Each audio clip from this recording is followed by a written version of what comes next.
صلی اللہ علیہ وسلم يطول الركعة الأولى ويقصر الثانية.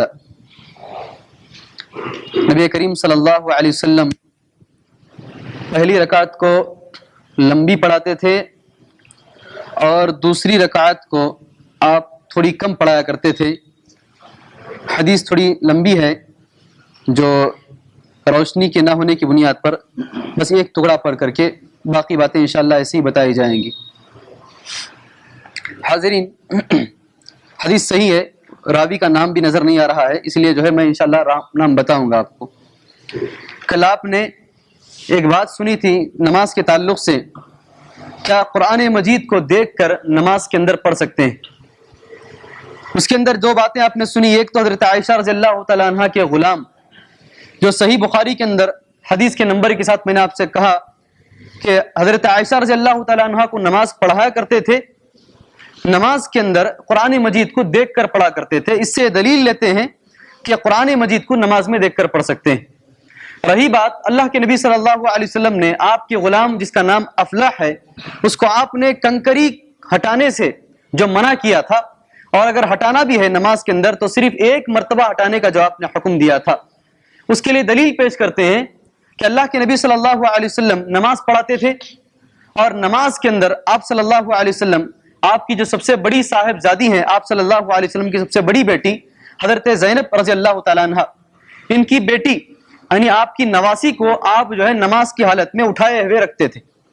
تو بتاتے ہیں کہ جب ایک نواسی کو، ایک لڑکی کو نماز میں اٹھا سکتے ہیں تو قرآن مجید کو اٹھا کر پڑھنے میں کیا حرج؟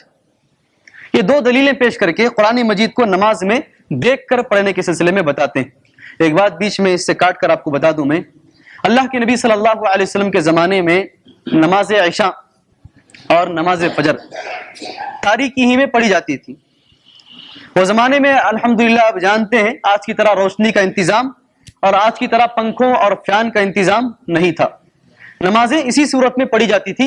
اور آپ یہ بھی جانتے ہیں الحمدللہ نماز عشاء جتنی تاخیر سے پڑھیں گے اتنا زیادہ ثواب ہے نہیں؟ جانتے نہیں جانتے؟ الحمدللہ جانتے ہیں.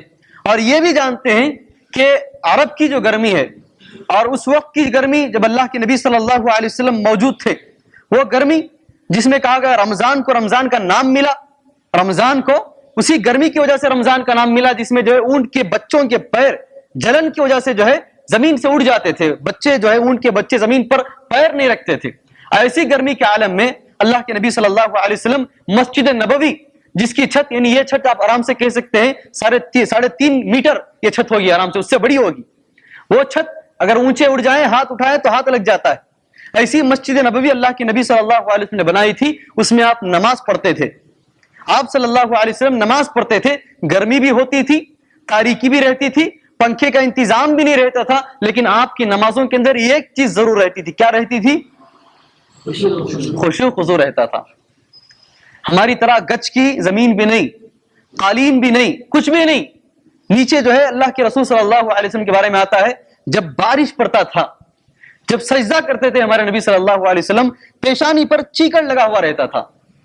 پیشانی پر جو ہے کیچڑ، جس کو ہم چیکڑ کہتے ہیں، کیچڑ جو زمین کا کیچڑ ہے وہ لگا رہتا تھا اللہ کے نبی صلی اللہ علیہ وسلم کو. آپ اسی حالت میں سجدہ کرتے تھے.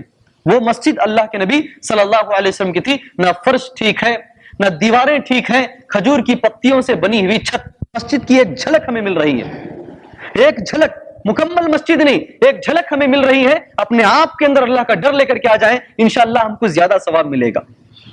چلیے، کل کا ایک مسئلہ میں آپ کے سامنے پیش کیا تھا، نماز کے اندر قرآن مجید کو دیکھ کر پڑھ سکتے ہیں.